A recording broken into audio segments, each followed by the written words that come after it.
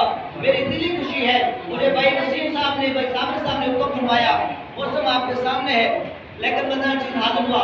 اس کے بعد میرے کریم آقا علیہ الصلوۃ والسلام کے غلاموں آخری واقعہ سماعت فرمائے.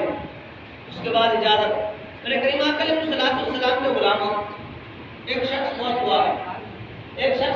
ہوا. فوت ہونے کے بعد اسے جب قبر میں دفنا دیا گیا 10 سال 20 سال گزر گئے.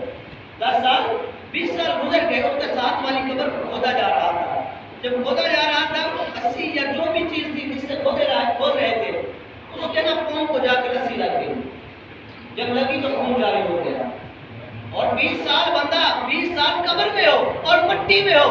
مٹی تو بندے کو ایسے کھاتی ہے جیسے بندہ جاتا ہے 15 دن میں بندہ ختم ہو جاتا ہے. لیکن جسے 20 سال ہو گئے ہوں گے جیسے 20 سال ہو گئے فرماتے ہیں کہ جب کھودا تو ہم نے دیکھا کہ خون نکل رہا ہے. ہم نے مٹی کو اور ہٹایا. کیا دیکھتے ہیں وہاں اس بندے کا پاؤں ہے اس کے قدم ہے. ہم نے جلدی اسے بند کر دیا. جب اسے بند کیا تو ہم ڈھونڈنے لگ گئے. ہم تلاش کرنے لگ گئے کہ یار یہ کون بندہ ہے کون شخص ہے. فرماتے ہیں کہ ہم نے پوچھتے اس کے گھر پہنچے. اس کے گھر والی کے بعد جب پہنچے نا وہاں پہنچ کے ہم نے پوچھا ہم نے سوال کیا کہ ہمیں بتاؤ تو سر ایسا کون سا عمل کرتا تھا ایسی کون سی عبادت کرتا تھا ایسی کون سی ریاضت کرتا تھا کہ اللہ نے یہ مقام عطا فرمایا. تو کہتے ہیں کہ اس کی گھر والی نے کہا کہ اور کوئی عمل نہیں کرتا تھا.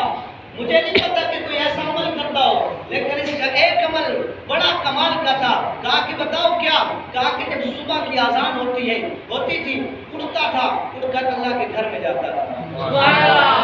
اللہ ہماری نمازیں پڑھنے کی توفیق عطا فرمائے. ہماری مسجدیں بڑی ہم نے مسجدوں کو بنا دیا. آباد کرنا ہمارا کام ہے. یہ باہر سے کوئی نہیں آئے گا کہ انہیں بات کرے. ہم نے یہ بات کرنی ہے. کہا کہ جاتا ہے اللہ کے گھر میں جاتا ہے نماز پڑھتا ہے. نماز پڑھنے کے بعد قرآن کو اٹھاتا ہے اٹھا کے سینے سے لگاتا ہے. سینے سے لگانے کے بعد چومتا ہے. چومنے کے بعد آنکھوں پہ لگاتا ہے اور آنسو بہاتا ہے. سبحان اللہ. اور روتا ہے اور رو کر کہتا ہے مولا جو بھی تم نے اس قرآن میں لکھا ہے حق اور سچ لکھا ہے. سبحان اللہ. جو بھی لکھا ہے حق اور سچ لکھا ہے. مولا میں اگر پڑھا ہوتا تو میں اس کی تلاوت کرتا اسے میں پڑھتا مولا لیکن مجھے یقین ہے جو اس کتاب میں لکھا ہے جو اس قرآن میں لکھا ہے حق اور سچ لکھا ہوا ہے. سبحان اللہ. اور سچ لکھا ہوا ہے. اور فرماتے ہیں کہ جب گھر آتا ہے تو گھر آ کر پھر قرآن کو اٹھاتا اور سالوں قطار ہوتا اور رونے کے بعد قرآن کو سینے سے لگاتا ہے. اللہ تبارک و تعالیٰ نے اس کی یہ عبادت اس کی یہ محبت قرآن کی محبت اللہ نے اس کی پسند کر لی. اس لیے اس کے جسم کو مٹی کو کھانے نہیں دیا. سبحان اللہ. من یقتل فی سبیل اللہ اموات بل احیاء ولکن لا تشعرون. فرمایا کہ جو اللہ کی راہ میں نکل پڑے اللہ کی راہ میں مارے جائیں تم انہیں مردہ نہ کہو بلکہ وہ زندہ ہے. تمہیں شعور نہیں تم جانتے نہیں تمہیں عقل بھی نہیں ہے. میرے کریم آقا علیہ الصلوۃ والسلام کے غلاموں امام راضی علیہ الرحمہ فرماتے ہیں آپ فرماتے ہیں کہ جس کا بچہ ناظرہ قرآن پڑھتا ہے یہ تو حفظ کی بات تو بعد میں چلے گی. ناظرہ پڑھتا ہے جب بچہ قرآن کی تکمیل کرتا ہے قرآن ختم کرتا ہے ناظرہ اللہ تبارک و تعالیٰ اس کے باپ کے سارے گناہ معاف کر دیتا ہے. سبحان اللہ. اتنی بڑی برکتیں. یار بندہ گناہ کرے اور بندہ پریشان رہتا ہے قرآن بیٹا ختم کر رہا ہے. قرآن بیٹا ختم کر رہا ہے. اس نے اللہ باپ کو دے رہا ہے. سبحان اللہ. اس نے اللہ باپ کو دے رہا ہے. اور دوسری حدیث مبارکہ جب قیامت والا دن ہوگا نا تو اللہ تبارک و تعالیٰ فرمائے گا آپ نے قرآن کے والدین کو بلایا جائے. سبحان اللہ. بنا کے کھڑے ہوں گے نا اللہ تبارک و تعالیٰ فرمائے گا ان کو جنتی لباس پہنا دو. سبحان اللہ. اب جنتی لباس پہنا دیا جائے گا اور پھر ان کے سر پہ نا سونے کا تاج بنا دیا جائے گا. سبحان اللہ. سونے کا تاج. وہ بھائی دنیا میں حرام ہے سونے مرد پر لیکن قیامت والے دن اللہ تبارک و تعالیٰ خود سونے کا تاج بنائے گا. سبحان اللہ. اور سونے کا تاج بنانے کے بعد نا اللہ تبارک و تعالیٰ ساروں کے سامنے کھڑا کر دے گا. جب سارے کھڑے ہو جائیں گے ان کا چہرہ نور کی طرح چمک رہا ہوگا تو لوگ سوال کریں گے مولا یہ کون لوگ ہیں یہ کون لوگ ہیں یہ کوئی اللہ کے ولی ہیں یہ کوئی انبیاء ہیں یہ کوئی نبی ہیں.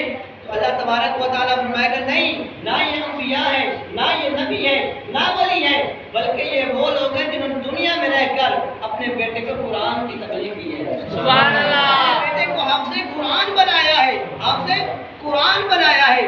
اس وجہ سے دنیا میں انہوں نے میری کتاب کے لیے کوشش کی، محنت کی، آج آخرت میں میں نہیں حصہ لے رہا۔ سبحان اللہ۔ اپنی اولاد کو حافظ قرآن بنائیں، اپنی اولاد کو عالم دین بنائیں، اپنی اولاد کو دین کی طرف راغب کریں۔ انگریزی تعلیمیں بندہ 16 پڑھی ہو، ماسٹری کی ہو، لیکن کتاب اٹھا کر جائے انگلش کی، کہا کہ ابا جان میں تیری قبر پہ کھڑا ہوں، یہ میں نے میتھ کی یا انگلش کی کتاب یا بایولوجی کی کتاب میں نے تمہیں بخشی، اللہ فرمائے گا میں نہیں قبول کر رہا، میں قبول نہیں کر رہا۔ کون کیا قبول کرے گا؟ اللہ فرمائے گا کہ میری کتاب ہے نا قرآن مجید، اس کا ایک لفظ پڑھ دے گا نا تو میں تیرے باپ کی بخشش کر دوں گا، سبحان اللہ۔ میں تیرے والد کی بخشش کر دوں گا۔ وہ ہے نا حدیث مبارکہ کہ میرے رسول پاک صلی اللہ علیہ وسلم نے فرمایا کہ حضرت موسیٰ علیہ السلام جا رہے تھے قبر کی ساتھ سے گزرے نا، تو آپ نے کیا دیکھا قبر میں نا بندے کو عذاب ہو رہا تھا، آپ گزر گئے، جب واپس ہوئے تو کیا دیکھتے ہیں کہ وہ خوشگوار ہو رہا ہے، وہ قبر کے اندر نا اسے ایک چادر بچھا کر دی ہوئی ہے، جنتی سرانہ تکیہ وغیرہ لگا کر دیا ہوا ہے۔ حضرت موسیٰ علیہ السلام حیران ہوئے کہ جب میں یہاں سے پہلے گزرا تھا اس وقت تو اس کی قبر میں عذاب ہو رہا تھا، اب یہ اللہ نے کیا مقامت آپ نے کیسے؟ اللہ کی بارگاہ میں عرض کرتے مولا یہ کیا معاملہ ہے؟